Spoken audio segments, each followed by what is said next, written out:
The sound was what he noticed first. Not the broken latch or the shifted hay, but a voice, thin and raw, singing against a wind that cut at 22 degrees, inside his own barn. He lifted the lantern, its light falling across a figure huddled in the corner, a young woman in a frayed olive-green dress, cradling an infant, her song a desperate shield against the cold. On that night, nearly 150,000 children in America had no home. This was two of them. And the man at the door now held a choice that would change all three of their lives forever. Her name was Elara. She was 24 years old, and until 3 weeks ago, she was one of 44,000 young homeless mothers in America, an invisible statistic. Now she was a person, shivering in the dark, with every instinct screaming to protect the 6-month-old child in her arms. What brought her here? What series of broken systems and brutal choices would unravel a story far darker than a simple case of bad luck? And the man with the lantern was about to become the only thread holding it all together. The man with the lantern was Silas Grant. He bought the 200-acre ranch 5 years earlier, seeking quiet after 2 decades as a trauma nurse in city emergency rooms. He thought he'd seen every variety of human desperation, but nothing in those years prepared him for the sight of a mother using her own body as a windbreak for her child. He didn't speak. He just lowered the lantern and stepped inside, letting the barn door swing shut against the cold. The singing stopped. Her eyes, wide with a fear so deep it was past panic, locked onto his. In that silence, he made the first of many decisions that night. He knelt, placing the lantern on the packed earth between them. "You're safe from the wind in here," he said, his voice deliberately soft, the one he'd used with frightened patience. "But not from the cold. The baby, how long have you been out in it?" Her name was Elara, and her daughter was named Lily. That was all she offered at first, her arms tightening around the bundle of blankets. Silas fetched a horse blanket from a clean stall, the thick wool smelling of hay and leather. He held it out, not moving closer. It was an offering, not an approach. After a long moment, she took it, draping it over herself and the baby with stiff, cold-numbed fingers. The trust was fragile, a spider's thread. He asked no more questions. He went back to the farmhouse and returned with a thermos of sweet tea, still scalding hot, and 2 thick beef stew sandwiches wrapped in foil. He set them down beside the lantern and retreated to the opposite wall, sitting on an upturned bucket. "Eat," he said. "Then we'll talk about what comes next." What came next, as Elara's story unfolded in halting, exhausted pieces, was a map of systemic failure. She was from Carson Falls, a town 3 hours south. She'd aged out of foster care at 18 with no family, no savings, and a retail job that barely covered a shared apartment. When she got pregnant, the father left. When the morning sickness made her late for shifts, she was let go. The math was brutal and simple. No job meant no rent. She was evicted 2 months before Lily was born. She entered the labyrinth of social services, a maze with no center. The family shelter in her county had a wait list of 80 names. They put her in a motel voucher program for 2 weeks. When that expired, she was told there was nothing. A friend's couch for a week. Then the friend's boyfriend made it clear she was no longer welcome. This was 3 weeks ago. With $60 left, she bought a bus ticket north, toward a rumor of seasonal work at a packing plant. The rumor was false. The bus left her in a town she didn't know, as the first hard freeze of the year settled in. She walked for miles, Lily against her chest, until she saw the silhouette of Silas's barn against the twilight. The broken latch was a stroke of luck she'd wept over. She'd been inside for 4 hours, singing because Lily was fussing with the cold, and because the sound kept her own terror at bay. Her story was not unique. It was, in fact, a common script. Over 92% of homeless mothers have a history of severe physical or sexual abuse. Elara's chapter involved a foster home she wouldn't name, her gaze dropping to the straw. The trauma had a long tail. It made trusting help almost impossible, made the risk of a stranger's barn feel lower than the risk of a crowded, rules-bound shelter where she might be separated from her child. Silas listened, the former nurse in him diagnosing the situation with a cold clarity. Mild hypothermia, probable dehydration, extreme fatigue. For Lily, the risks were even greater. Infants born to homeless mothers are 40% more likely to be preterm, their tiny bodies ill-equipped for a life of instability and cold. Every minute in this barn was a roll of the dice with the child's health, but the law, he knew, was its own kind of trap. If he called the county emergency line, a well-meaning social worker would be dispatched. Standard protocol might place Lily in temporary custody while they assessed the situation. For a mother with no address, no support network, that temporary hold could stretch into permanency. The system, designed to protect, could dismantle the very thing it was trying to save. So Silas made a second decision. He stood up. "You can't stay in the barn. The temperature is going to drop below 15 tonight. The house is warm. There's a spare room." He saw the flash of fear, the instinct to flee. He preempted it. "No conditions, no calls, not tonight. You eat, you get warm, you sleep. Tomorrow we figure out the next step." He left the lantern with her, a small island of light in the dark, and walked back to the house. He didn't look back. He had to give her the choice, the illusion of control. It was the only way. 20 minutes later, he heard the soft creak of the porch step. He was in the kitchen, deliberately busy making more tea. Alara stood in the doorway, Lily asleep on her shoulder, the horse blanket draped around them both like a cloak. She looked at the worn sofa, the crackling fire and the stone hearth, the simple normalcy of it, and her composure finally cracked. A single tear traced a clean path through the dust on her cheek. She didn't make a sound. Silas pointed down the hallway. "Last door on the left, the bed's made, bathrooms across the hall." He turned back to the kettle. "I'll be out here if you need anything." An hour later, the house was quiet. Silas sat by the fire, his mind racing through the logistics of tomorrow. He could drive her to a shelter in the nearest city, but he'd checked online while she slept. The women and children's facility was full, a bold red capacity banner across its website. The general shelter had space, but it didn't take unaccompanied minors. They'd split them up. That was the unthinkable option. He could give her money. It would last a week, maybe two. Then she'd be back in another barn, another doorway. The problem was bigger than charity. It was a hole in the world, and Alara had fallen through it. He was still turning the problem over when he saw it. A small leather wallet must have fallen from her pocket when she settled on the couch. It lay splayed open on the braid rug. Silas didn't want to look. It felt like a violation. But the nurse's instinct, the assessor of risk, won out. He picked it up. There were $3 in the cash fold, a faded photo of Lily as a newborn, and tucked behind it a folded piece of ruled notebook paper. He shouldn't have, but he did. He unfolded it. It wasn't a letter, it was a list. Phone numbers for social services all crossed out. Addresses of shelters crossed out. At the bottom, a single line written in a frantic, tight script. "He said he'd find us. He knows about Lily." Silas stared at the words. The cold he felt then had nothing to do with the winter night outside. Her story had gaps, he knew that. The fear was too specific, too sharp to be just about homelessness. This was about a who. He refolded the paper, his hand steady but his mind reeling. He asked her what brought her here. She told him about evictions and wait lists. She hadn't told him about a man. She hadn't told him they were being hunted. He placed the wallet back on the rug exactly as he found it.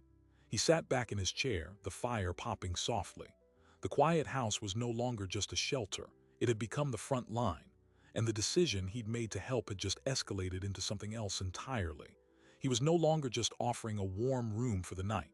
He was providing cover. And outside, in the freezing dark, someone might be looking for the woman and child now sleeping under his roof. The barn had been a refuge. The house was now a target, and Silas Grant, retired trauma nurse, had just become the only thing standing between them. The coffee was brewing when she came into the kitchen the next morning. Lily was cradled against her, clean and wearing a spare onesie of Silas that he'd found in a donation box never used. Alara had washed her face. The difference was startling. The grime was gone, but the exhaustion was etched deeper, a permanent landscape. She saw her wallet on the kitchen table where Silas had placed it. She stopped moving. The air in the room changed. "It fell out last night," Silas said, not turning from the counter. His voice was neutral. "I put it there so you'd see it." He poured 2 mugs of coffee, slid one toward the empty chair. He finally looked at her. "There's a note in it. It says someone's looking for you." All the color drained from her face. It was confirmation enough. She didn't reach for the wallet. She just stood there, swaying slightly as if the words were a physical blow. The peaceful morning he'd imagined, planning a trip to a social services office, discussing options, vanished. They were already in the middle of it. "Sit down, Alara," he said, the nurse's command in his tone.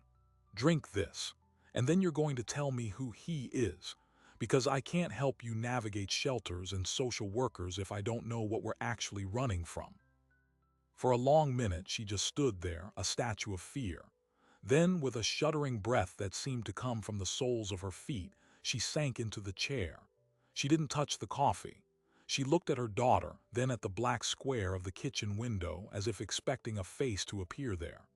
"His name is Marcus Thorne," she said, the name a whisper coated in dread. The story that unfolded over the next hour was different from the one she'd told in the barn. That had been a story of circumstance.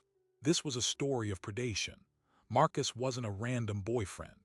He was the 38-year-old manager of the apartment complex where she'd last lived. He'd offered help when she was pregnant and alone, small things at first, fixing a leaky faucet, bringing by groceries when she mentioned being short. He was charming, connected, a respected man in Carson Falls who sat on the town's business council. The isolation of her pregnancy made his attention feel like a lifeline. It was a classic grooming playbook, targeting vulnerability. The help came with strings, then chains. He became possessive. He'd show up unannounced, questioning where she'd been. When she tried to pull away after Lily was born, his demeanor shifted. The charm evaporated, replaced by cold calculation. He told her she'd never make it on her own. He told her the state would take Lily from an unfit, homeless mother. He offered a solution: move in with him, be a family. When she refused, the threats began. Vague at first, then specific. He knew people, he said. He could make her life disappear from the system. He could make her asterisk disappear. The final straw was a piece of paper he'd slid across his kitchen table to her 2 days before she fled. It was a petition for paternity and custody, already drafted by a lawyer. He'd filled in her name and Lily's. "I can give her stability," he'd said calmly. "A home, a future. You can't give her anything but struggle. Sign it and we can do this the easy way. We can be together. Fight me and I'll take her anyway. And you'll have nothing." She'd left that night, taking only what she could carry. But Marcus had resources she couldn't comprehend. He owned a small private investigation firm on the side, a fact she'd only discovered later. He had friends in the county clerk's office in the social services department. Her first attempts to get help were met with closed doors and strange, knowing smiles. A shelter worker told her, sympathetically, they were full. But later, she saw the same woman having coffee with Marcus at the diner. It was a town he effectively owned. Her fear wasn't paranoia. It was a map of his influence. "He doesn't want me," Alara said, her voice hollow. "He never did. He wants Lily, a clean slate, a child to mold. And I'm the problem that comes with her. The note in my wallet, that was from a woman at the bus station right before I got on, an older lady. She handed me a $5 bill folded around it. She said a man had been through an hour earlier, showing a photo of me and a baby, offering cash for information. She took his cash," she said. "Then she gave me the 5 and told me to run." Alara looked at Silas, her eyes wells of pure terror. "He knows I left town. He knows I have a baby. He will find us. He finds everything." Silas absorbed this, his mind racing through the implications. This wasn't just a homeless mother. This was a domestic violence fugitive with a high-value target, her child being pursued by a man with the means and malice to be a persistent, legalistic hunter. The systems designed to protect her were, in her experience, compromised. Calling the police in her hometown might alert Marcus. Filing for a restraining order required an address, a standing she didn't have. Every institutional path was booby-trapped. He made a decision. "Okay," he said, pushing his own coffee away. "First, we don't use your real name for anything. Not online, not on the phone. If we need to interact with any system, we need legal advice first. We need to understand what rights he actually has. He stood up. I have a friend. Was a public defender before she burned out and started teaching law. She'll know the landscape. He called Dana. He gave her the broad strokes, no names, framing it as a hypothetical. Dana listened in silence, then said, Silas, that's not a hypothetical. That's a 5-alarm fire. If this guy has filed a paternity action, even just locally, he's created a legal record that gives him standing. If the mother is homeless and missing, a family court judge, especially in a rural county where this guy might play golf with the judge, could easily grant temporary custody to the concerned father figure pending a home study. He's playing a long game.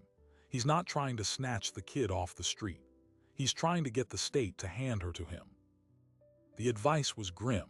Do not engage local authorities in the mother's hometown. Do not apply for benefits using her real social security number yet, as that could ping in a system he might have eyes on. The priority was to establish a stable, documentable living situation for Alara and to get the baby medical care, creating a paper trail of good, stable motherhood. But you have to move fast, Dana warned. Because if he's as connected as you say, he's already thinking 2 steps ahead. He might be filing missing person reports, not for her, but for the baby. A missing child report triggers a whole different, more aggressive machine. When Silas hung up, the weight of it was immense. He wasn't just providing shelter. He was entering a legal and tactical conflict with an unseen opponent. He laid it out for Alara. We need to get Lily to a pediatrician. Today, we need a medical record that shows she's healthy and well cared for with you as her mother at a stable address. This address. Then we need to start the process of getting you legal aid here in this county, where he has less pull. We're going to build a wall of paperwork around you both.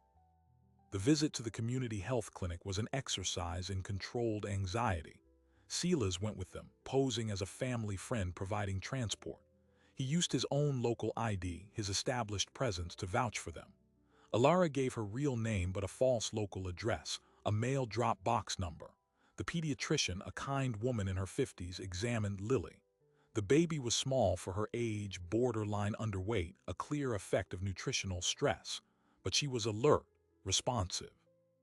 The doctor noted concern for environmental instability, but also child appears well bonded and cared for by mother. It was a mixed report, but it existed. It was a start. As they left the clinic, Silas felt a temporary surge of hope. They were taking action. They were creating facts, but as they walked to his truck, Alara froze. She was staring at a dark sedan parked across the street. It was unremarkable, a common model, but her breath hitched. That car, she whispered. It was in the lot at my old apartment complex, all the time. She couldn't see the license plate, couldn't be sure, but the damage was done. The fear was no longer abstract. It had a shape, a color. Was it paranoia or was it pattern recognition? Silas couldn't dismiss it. If Marcus had a PI firm, he could have subcontractors anywhere. A license plate search, a tag on her name in a benefits system, even just old-fashioned legwork asking at bus stations along likely routes. The country road to his ranch wasn't a secret. The sense of safety they'd built in the farmhouse over the last 24 hours evaporated, replaced by a chilling vulnerability. The barn had been a hidden refuge. The house was a known location. Back at the ranch, Silas's operational mindset took over. He walked the perimeter, knotting sight lines. He checked windows. He gave Alara a charged prepaid phone he'd bought years ago for emergencies. This is your emergency line. My number is in it, no one else. If you see anything, if you even think you see anything, you call me. You don't go outside. You lock yourself in the bedroom with Lily. He showed her where he kept a heavy flashlight, not as a weapon, but as a tool of last resort. That night, Silas didn't sleep. He sat by the front window, watching the moonlit pasture. Every shadow was a threat. Every rustle of wind in the pines was a footstep. He was a civilian now, not a cop, not a soldier. His tools were decency and a knowledge of emergency medicine, not surveillance and counterambush. He was in over his head, and he knew it. The noble impulse to help had transformed into a crushing responsibility. He was all that stood between a predator and his prey, and the predator had every advantage. The next morning, the tension was a live wire in the house. Alara jumped at the sound of the mail truck. Lily, sensing her mother's anxiety, was fussy. Silas knew they couldn't live like this in a state of siege. They needed to go on the offensive, but the legal path was a slow, grinding process. They needed leverage. He spent the day online, digging. Using Dana's cautious guidance, he searched business records for Marcus Thorne. He found the PI firm registered to P.O. Box. He found his seat on the Carson Falls Business Council. And then, buried in a local business journal archive from 2 years prior, he found a photograph. It was a ribbon-cutting ceremony. Marcus Thorne, smiling, shaking hands with a city councilman. And standing just behind him in the crowd was a man Silas recognized. It was Sheriff's Deputy Vince Boyd from the neighboring county, a man Silas had unfortunately met a few years back when Boyd responded, poorly, to a trespassing call on his land. Boyd was known to be cozy with private security firms, doing off-duty work. The connection was tenuous, but it was a thread. It suggested Marcus's network might extend further than just his hometown. It meant the threat wasn't distant. It was potentially next door. Silas was weighing whether to tell Alara to add this new layer of fear when his own phone rang. It was Dana, the lawyer friend. Her voice was tight, urgent. "Silas, I did some digging of my own on your hypothetical. I called a clerk I know in that county courthouse, just fishing. She pulled something up quietly, a filing from 5 days ago. Marcus Thorne petitioned the court for an emergency custody hearing. He claims the mother is mentally unstable, homeless, and has absconded with the child, putting the infant in grave danger. The hearing is in 72 hours. He's not searching quietly anymore, Silas. He's going to get a judge to order the child handed over to him, and then every law enforcement officer in the state will be looking for her." Silas's blood ran cold. He looked through the kitchen doorway to where Alara was gently bouncing Lily in the living room. She met his eyes and managed a fragile smile. She had no idea. The legal trap had just been sprung. The slow, careful plan to build a paper trail was now irrelevant. They had 3 days, 72 hours before a court order could turn them from protectors into fugitives. The walls weren't just closing in. A judge was about to officially hammer them shut. He told her he had to. He watched the fragile hope she'd built over 2 days shatter in real time, replaced by a mute, animal terror. 72 hours. The words hung in the warm kitchen like poison gas. This was no longer about hiding. It was about being legally erased. "He can do that," Alara finally whispered, her arms locked around Lily. Just say those things and a judge will believe him." "Without you there to defend yourself," Silas said, his voice grim. "Yes, he's painting a picture for the court. Unstable mother, endangered infant, concerned father figure stepping in. It's a classic play, and it often works." The statistics were ugly. In custody disputes where one parent has significant financial and social resources and the other is in crisis, the outcomes are brutally predictable. The system, for all its intentions, is a terrain, and Marcus was exploiting every high ground. Dana's voice had been razor-sharp on the phone. "Your only move is to get in front of it. You have to file an emergency petition in your county first thing tomorrow morning. You request a hearing to establish temporary custody with the mother, based on flight from domestic coercion and threat. You beat him to the punch. You make his filing look reactive, like he's scrambling because she lawfully fled his intimidation." It was a legal Hail Mary. It required Alara to walk into a courthouse and tell her story to a stranger in a robe, trusting that stranger more than she'd ever trusted anyone. It required evidence they didn't have. The next 18 hours were a blur of frantic, quiet activity. Dana, working pro bono from 2 states away, drafted the petition. Silas drove to the nearest large town with a 24-hour print shop to get it notarized. Alara, left alone at the ranch with strict instructions to bar the door, wrote out a sworn statement. It was 3 pages long, a harrowing account of Marcus's grooming, threats, and the paternity petition. It named the shelter worker she'd seen with him. It described the woman at the bus station. It was raw, unpolished, and devastatingly credible. But as Dana warned, an affidavit from a homeless mother against a pillar of a small community would be viewed with skepticism. They needed corroboration. They needed a crack in Marcus's polished facade. Silas spent the night digging deeper into the digital traces of Marcus Thorne. He found the business council photos, the PI license. He found a marriage license from 12 years ago, dissolved 8 years ago. No children. He found property records, the apartment complex, a lake house. It painted a picture of a comfortable, entrenched man. Then, around 2 in the morning, buried in a forgotten sub-forum for private investigators, he found a thread. A user, anonymous, asking for advice on ethical boundaries when a client's personal interest overlaps with a case. The details were vague but chillingly familiar. A property manager, a young female tenant with a baby, a desire for full familial integration. The poster was clearly troubled. The few replies ranged from walk away to bill him and forget it. One reply from a user named Truth Seeker was a single line.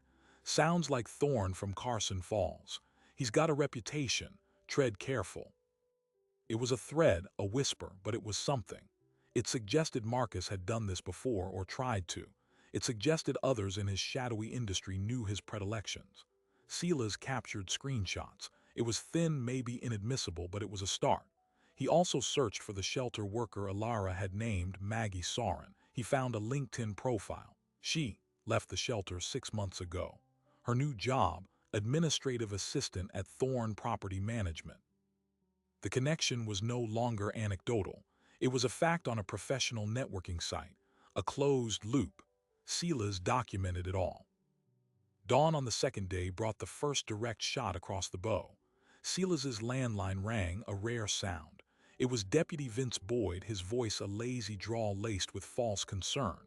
"Mornin', Silas. Heard you might have some guests out there at the ranch. A young woman and a baby." "That right?" The call was a message, not an inquiry. Marcus knew where they were. Boyd was the delivery system. Silas kept his voice flat. "I have friends visiting, Vince. That a problem?" "No problem at all," Boyd said. "Just that there's a welfare concern been filed down in Carson Falls. Missing young mother, infant child. Might be the same folks. If it is, it's my duty to check on M. Make sure everything's voluntary." The threat was clear. Boyd was laying the groundwork to come onto the property to question Alara, to possibly detain her under the guise of a welfare check, a perfect pretext to deliver her and Lily into Marcus's waiting hands. "Everything's voluntary here, Vince," Silas said, his jaw tight. "But I'll let my friends know you asked." He hung up. The clock wasn't just ticking on the court hearing. Boyd had just announced an imminent visit. They were out of time. Dana's plan had to be accelerated. They couldn't wait for the courthouse to open. They needed to file the petition asterisk now and get it in front of a judge today to create a legal shield against Boyd's welfare check. Dana made a frantic call to a former colleague, a family law attorney in the state capital who owed her a favor. By 8 a.m., they were on a three-way video call in Silas's living room, Alara clutching Lily, her statement in hand, facing a pixelated image of attorney Rachel Cho on a laptop screen. For an hour, Rachel interviewed Alara, her questions precise, gentle but unsparing. She needed to hear the fear to assess her credibility. When Alara described Marcus sliding the custody papers toward her, her voice broke. Rachel simply nodded. "Good," she said softly. "That's real. The judge will hear that." Rachel explained the brutal calculus. They were asking for an ex parte order, a ruling without Marcus present based on the emergency. The bar was high. They needed to prove immediate, irreparable harm. Alara's affidavit, the screenshots of the forum, Maggie Soren's LinkedIn, the record of the pediatrician visit showing Lily in Alara's care. Rachel would package it all and run it to the courthouse herself. She'd stand in front of a judge and plead. The hearing was set for 1 p.m. that afternoon. It was a whirlwind of fragile hope, but as they signed off, Rachel's face grew serious. "There's one more thing. If we get this order, it's a temporary fix. It grants you emergency custody, Alara, and orders Marcus to stay away. But it also notifies him through his attorney that you've surfaced. It tells him exactly what county you're in and what court is protecting you. It draws a bright line on a map right to you. The siege doesn't end. It just changes form. He will appeal. He will file motions. He will spend his considerable resources to bury you in legal warfare until you break or run out of money. And he will be watching. The choice was between two nightmares: be snatched now under a false welfare pretext, or step into the blinding light of the legal system and fight a war of attrition against a wealthier, more powerful foe. There was no safe path, only a choice of battlegrounds. Ilara looked at Lily, then at Silas, her eyes hollow with the weight of it. "We fight," she whispered. "I'm so tired of running." At 12:45, Silas's phone buzzed. It was a text from an unknown number, a photo. It was a grainy telephoto image of his own ranch house, taken from the tree line at the edge of his property. The text below read, "Beautiful place. Shame if things got complicated. Be smart, Grant." It was signed with a single letter, T*. The surveillance wasn't potential, it was active. They were being watched at this very moment. The message was a masterstroke of psychological pressure, an attempt to panic them into making a mistake, into fleeing before the hearing, thus proving Marcus's unstable narrative. Silas showed Ilara the photo. She went very still. "He's here," she breathed. "He's trying to scare us," Silas said, forcing a calm he didn't feel. "He knows about the hearing. He's trying to stop us from making it." He walked to the front window, not directly, but at an angle. He scanned the distant tree line. Nothing moved, but someone was out there. The ranch was no longer a sanctuary. It was a fishbowl. At 1:15, Rachel called. Her voice was breathless. "We got it. Judge Henley granted the ex parte order. Full temporary legal and physical custody to you, Ilara. A no-contact provision against Thorne. A 100-yard stay-away order. It's signed. It's entered. You are, right now, legally protected." A sob escaped Ilara's throat, a release of tension so profound it bent her double. They had won a skirmish. They had a piece of paper. But as the relief washed over them, Rachel delivered the second part. "I served the order on Thorne's attorney by fax. I just got the return call. They've already filed an appeal and a motion to vacate. They're alleging fraud on the court. They claim you, Ilara, are a diagnosed paranoid schizophrenic with a history of parental alienation, and that you've kidnapped the child from her rightful home. They've submitted medical records to the court." The room tilted. "What medical records?" Silas asked, cold dread pooling in his stomach. "From Carson Falls Regional, dated 8 months ago. An involuntary 72-hour psychiatric hold under the name Ilara Vance. Diagnosis: acute paranoid schizophrenia. It's signed by a Dr. Evan Fletcher." Ilara shook her head, confusion and fresh terror battling on her face. That's not me. I've never been to that hospital. I've never been held. My name is Vance." But it was her photo on the scanned record Rachel emailed over. It was Ilara, looking gaunt and terrified in a hospital gown. The date was 3 weeks after she told Marcus she was pregnant. The reason for hold was listed as delusional, threatening behavior towards self and others. The attending physician, Dr. Evan Fletcher. A man who, a quick search revealed, was the brother-in-law of Carson Falls's police chief, and a known golfing partner of several local judges, including the one hearing Marcus's custody case. The revelation was nuclear. Marcus hadn't just been grooming her. He'd been building a cage.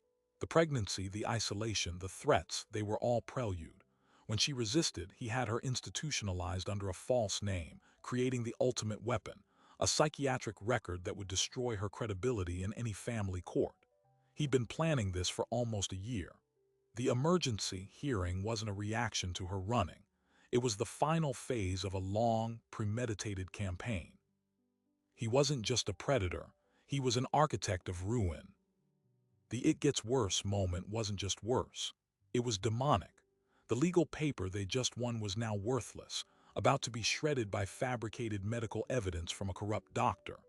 They had stepped into the light, only to find Marcus waiting there with a forged reality designed specifically to annihilate them.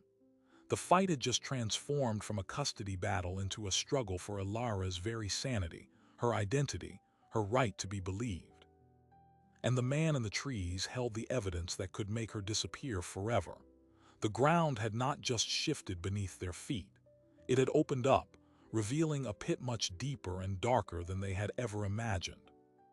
For a full minute, the only sound in the room was the hum of the laptop fan and Lily's soft breathing. The forged psychiatric record on the screen wasn't just a lie.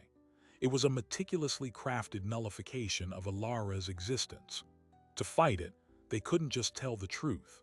They had to dismantle the lie, brick by fraudulent brick, and they had to do it before the court accepted it as fact. Silas, his nurse's brain cutting through the shock, leaned in. This document, look at the formatting, the headers, the font, he zoomed in. It's a scanned PDF meant to look like a photocopy of an original, but look here at the physician's signature line for Dr. Fletcher. The signature was a smooth, digital-looking script. Most hospital forms from 8 months ago, especially for involuntary holds, are either paper with wet ink or have a digital signature with a verification certificate. This looks generated. It was a thin thread, but it was a start. The record felt off. Then Ilara pointed a trembling finger. The date. It says I was admitted on April 12th. I was about 5 months pregnant then. I remember because I had my first ultrasound that week at the free clinic in Milford, not Carson Falls. I was showing. This picture, she gestured at the gaunt, hollow-cheeked woman in the hospital gown. She doesn't look pregnant at all. It was a glaring inconsistency. A pregnant woman at 5 months, even a slender one, would show. The woman in the photo was emaciated, her stomach flat. They used a photo of you, Silas said, the pieces clicking. But from when and how? Ilara's face went blank, then flooded with horrified understanding. The DMV, last year when I renewed my license. Marcus offered to take me. He said he knew someone to skip the line. They take your picture there. He must have kept a copy. The fraud was sophisticated but rushed. They'd taken her DMV photo, digitally altered it to look sickly, and pasted it onto a fabricated record. But they'd forgotten the timeline of her own body. It was their first mistake. Rachel Cho, the attorney, was already in motion. This changes the game, she said, her voice crackling with renewed focus over the speakerphone. Alleging fraud upon the court is the nuclear option. If we can prove this document is fabricated, Marcus doesn't just lose custody. He faces felony charges. The judge who signed your order, Henley, she hates being manipulated. We need to give her the proof. The plan was audacious and had to be executed in parallel. First, they needed an alternative, verified record of Ilara's whereabouts on April 12th. Silas drove Ilara and Lily back to the community health clinic. He asked to see the pediatrician again, but this time he made a different request. We need a forensic medical opinion, he told the doctor privately. We need you to examine this photograph and this patient and give a professional assessment on the likelihood this woman is 5 months pregnant. The doctor, Dr. Evans, was wary. But Silas, using his own medical credentials as a former RN, laid out the stakes. A mother about to lose her child to a fraudulent document. Dr. Evans examined Ilara, looked at the photo on the screen, and her expression hardened. That woman, she said, pointing to the screen, is categorically not in her second trimester. She appears underweight, possibly malnourished. The abdominal morphology is all wrong.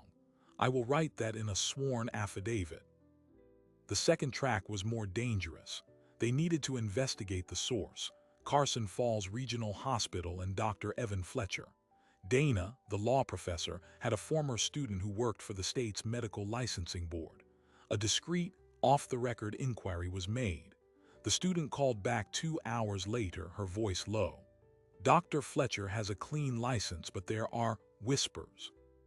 2 prior malpractice suits settled out of court, both involving questionable competency evaluations in custody disputes. The plaintiffs were women. The cases were sealed as part of the settlements. It was a pattern. Fletcher was a hired gun. But whispers wouldn't stand up in court. They needed hard proof the document itself was fake. Rachel had an idea. The hospital uses an electronic record system called Meditech. Every access, every creation, every edit leaves an audit trail, a digital fingerprint. If that record was created fraudulently inside the hospital system, the audit log will show when and from which terminal. If it was created outside and uploaded, the log will show that too. Getting that audit log required a subpoena, which took time, or it required someone on the inside. Silas remembered the forum post from the troubled PI Truth Seeker. He created a throwback email account and sent a message to the forum's private messaging system. I read your old post about Thorne. I believe the woman he's targeting now. Her life depends on proving a medical record is fake. We need access to the audit log for Carson Falls Regional from April. Can you help? It was a shot in the darkest dark. They spent the night in a state of suspended animation. The ex-parte order was still in effect, but it was a sandcastle facing a tidal wave of forged evidence. Deputy Boyd didn't come knocking, but the sense of being watched was paralyzing. Silas slept in a chair by the front door. The break came at 10 the next morning. An email arrived in the throwback account. No message, just a zipped file attached. Inside was a spreadsheet, a raw data dump of server logs from Carson Falls Regional for the month of April. It was indecipherable to them, a river of codes, timestamps, and terminal IDs. But Rachel Cho knew a forensic IT specialist. She sent it over. The specialist's analysis came back in 90 minutes. The record for Ilara Vance had not been created on April 12th. It had been created 6 days ago. It was not entered from a nursing station terminal or a doctor's office. It was entered from a single, non-clinical administrative terminal in the hospital's medical records department. The user ID was associated with a department manager. And the audit log showed one more damning thing. Immediately after the creation of the Vance record, the same user ID accessed and viewed the real record of a different female patient from April 12th. A Jane Doe brought in after a car accident, who was indeed severely underweight. They'd copied the diagnostic codes and nurses' notes, swapped the names and photos, and created a perfect, believable fiction. They had the proof. The fraud was documented in the hospital's own digital heartbeat. Rachel compiled the evidence, Dr. Evans's affidavit about the pregnancy timeline, the forensic analysis of the audit log, the pattern of Dr. Fletcher's sealed suits. She requested an emergency hearing before Judge Henley for that very afternoon. The hearing was conducted via video conference. Ilara and Silas sat at his kitchen table, the laptop before them. On screen was Judge Henley, her face stern. Marcus Thorne and his attorney appeared from a wood-paneled office. He looked confident, smug. He hadn't seen the evidence packet yet. Rachel presented their case with cold, surgical precision. She walked through the pregnancy timeline discrepancy. She presented the audit log analysis, explaining in simple terms how it proved the record was fabricated days ago, not 8 months prior. She noted the terminal used, the manager's ID. Then she played her final card. Your Honor, we have also filed a simultaneous complaint with the State Medical Board and the county prosecutor, alleging conspiracy to commit fraud, falsification of medical records, and subornation of perjury by Mr. Thorne and Dr. Fletcher. We believe this is part of a repeated pattern of behavior aimed at coercing and discrediting vulnerable women. The color drained from Marcus Thorne's face. His attorney began stammering about procedural issues, about unverified data. Judge Henley silenced him with a look. She examined the documents on her screen for a long, tense minute. Then she looked directly into the camera, her gaze finding Ilara. Ms. Vance, or rather the petitioner, the evidence of fraud is compelling and, frankly, alarming. The ex-parte order is made permanent pending a full hearing. The motion to vacate is denied. Furthermore, I am issuing a new order. Mr. Thorne is enjoined from any contact with the petitioner or the child, and I am referring this matter to the district attorney's office for criminal investigation. She turned to Marcus's image. Mr. Thorne, you are on the thinnest of ice. One misstep and you will be looking at contempt at minimum. Do you understand? Marcus said nothing. His jaw was a rigid line. He gave a single curt nod. The screen went black. It was over, for now. The fallout was swift and satisfying in its justice. The district attorney, presented with the audit log and the pattern of Fletcher's sealed cases, opened investigations into both Marcus Thorne and Dr. Fletcher. The medical records department manager at Carson Falls Regional was placed on leave. Deputy Boyd, his convenient welfare concern suddenly radioactive, was reassigned to desk duty amid an internal affairs review of his ties to private security firms. But the real victory was quiet and personal. With the legal threat neutered, Alara could finally breathe. She applied for and received emergency housing assistance through a state program for victims of domestic violence, using the court order as proof of her status. She didn't go to a shelter. Silas offered her the spare room for as long as she needed, at a nominal rent she could manage once she found work. It was stability.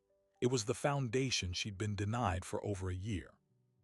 3 weeks after the hearing, a final piece of surprising information arrived. The email from Truth Seeker finally contained a message. It read, "Thorne did this before. In 2019, a woman named Chloe, she left the state. Fletcher was involved then too. The file is attached. Use it." The attached file was a scanned, redacted copy of another falsified psychiatric evaluation. Alara had not been a unique target. She had been the next in line. The knowledge was horrifying, but it also provided Chloe's contact information. Alara reached out. The two women, survivors of the same predator, formed a fragile alliance.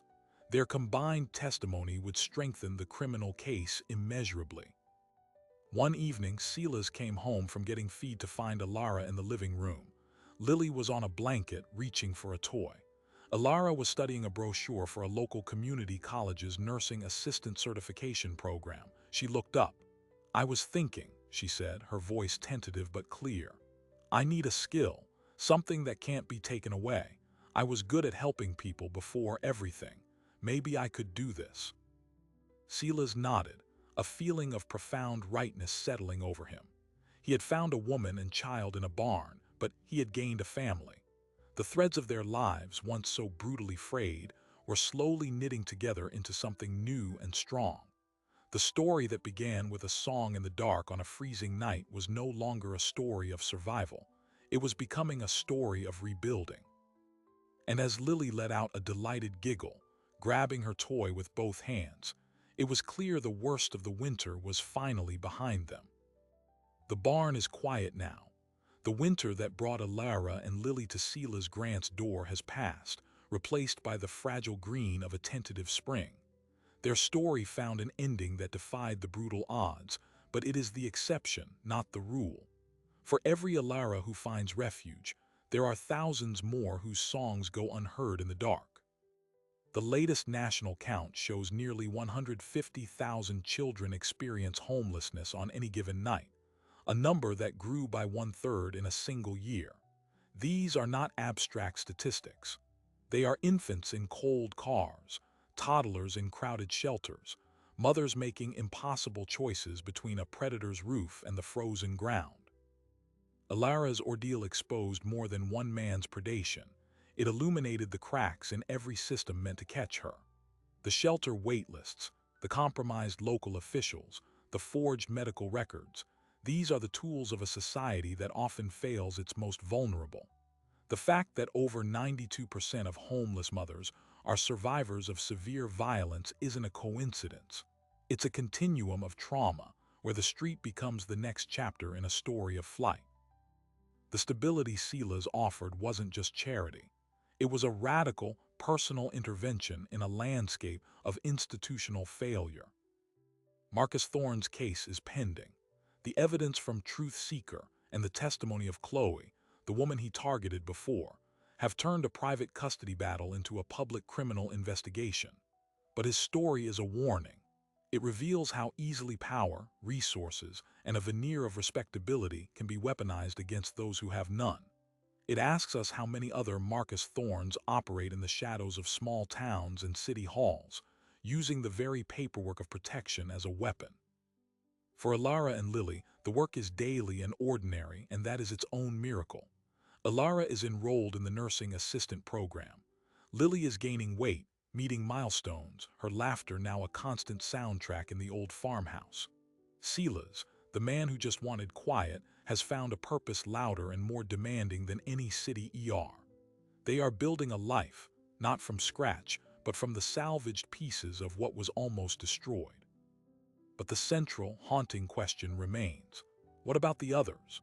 The story that began with a song in a barn is a single, lit window in a vast, dark landscape. It proves that intervention can work, that one person's decision to kneel instead of turn away can change everything. It also proves how much we rely on those chance decisions, those moments of grace, to do the work our systems cannot or will not do. So the next time you pass a barn, a doorway, an old car with fogged-up windows, remember that inside might be a mother, singing against the cold. Her story might not have a Silas Grant waiting with a lantern. It might only have the silence. And that silence is a choice we all live with. If you believe stories like this need to be told, stories of hidden crises and quiet courage, then hit that subscribe button. Your support helps bring these unseen worlds into the light. Thanks for watching, all the way to the end.